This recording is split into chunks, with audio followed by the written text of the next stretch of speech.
మందడంలో Amaravati JAC సమావేశమైంది. YCP వ్యూహాలను ఎలా తిప్పుకొట్టాలన్న దానిపై మంతనాలు జరిపారు. అదేవిధంగా రైతులకు రావాల్సిన కౌలు, రిటర్నబుల్ ప్లాట్స్ డెవలప్మెంట్ పై చర్చించారు అమరావతి జేఏసీ నేతలు. ఇక ఏపీ రాజధానికి మొదటి నుంచి వైసీపీ వ్యతిరేకమని విమర్శించింది అమరావతి జేఏసీ. రాజధానిలో అడుగుపెట్టి అలజడులు సృష్టించేందుకు జగన్ కుట్ర చేస్తున్నారని ఆరోపించారు. అమరావతికి మద్దతిస్తేనే ఇక్కడ అడుగు పెట్టాలని డిమాండ్ చేశారు జేఏసీ నేతలు. నువ్వు రాజధానిని ప్రకటించిన తర్వాత నీకు అమరావతిలోకి వచ్చేటువంటి హక్కు ఎక్కడుంది?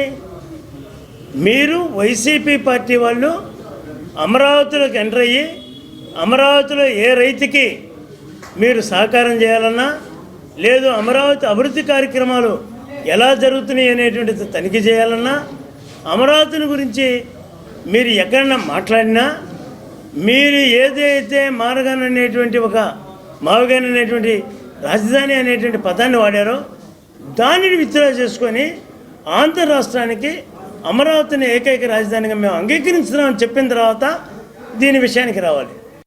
రైతులు పిలిస్తేనే మేము వచ్చామని చెప్తున్నటువంటి మాజీ ముఖ్యమంత్రి జగన్మోహన్ రెడ్డి కానీ, వైసీపీ పార్టీ వాళ్ళు కానీ గతంలో ఇక్కడ రైతులే లేరు, పెయిడ్ ఆర్టిస్టులు ఉన్నారు, ఇక్కడ భూములే లేవు, ఎడారులు శ్మశానము అన్నటువంటి ఆ రాజకీయ నాయకులు, ఆ పార్టీ వారే ఈ రోజున రైతులు పిలిస్తేనే వచ్చామంటాం మరి హాస్యాస్పదంగా ఉంది.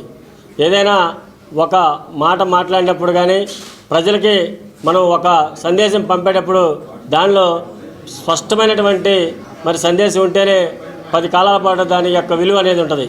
జగన్మోహన్ రెడ్డి మాట్లాడేటువంటి ఏ ఒక్క మాట కూడా అమరావతికి సంబంధించిన కానీ, రాష్ట్ర అభివృద్ధికి సంబంధించి కానీ ఈ రోజున మనందరం కూడా ఆయన పరిపాలన చూసాం.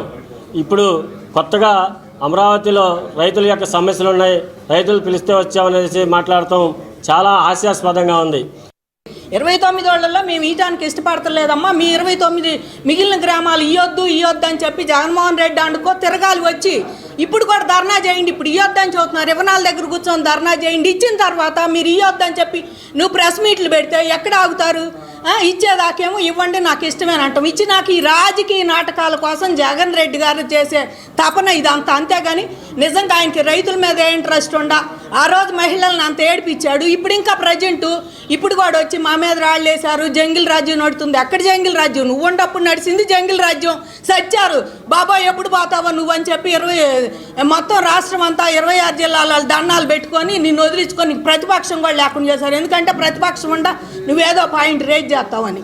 ఇప్పటికైనా నువ్వు గమనించి నువ్వు ఈ మానుకొని ప్రజలకు ఏదైనా మంచి ఉపాయం ఉంటే చెప్పండి.